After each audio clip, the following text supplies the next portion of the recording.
Praise the lord.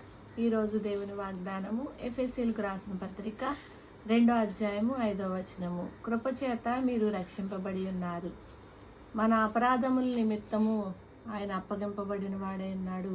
మనము చచ్చిన వారమై జీవించే వారముగా ఉన్నప్పుడు కూడా దేవుడు మనల్ని కాచి కాపాడనై ఉన్నాడు. గడిచిన 3 నెలల్లో మనల్ని కాచి కాపాడిన దేవాది దేవుడై ఉన్నాడు.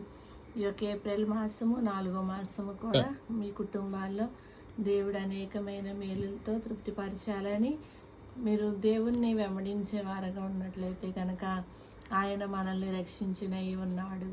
నువ్వు దేని గురించి అయినా చింతపడుచున్నావా?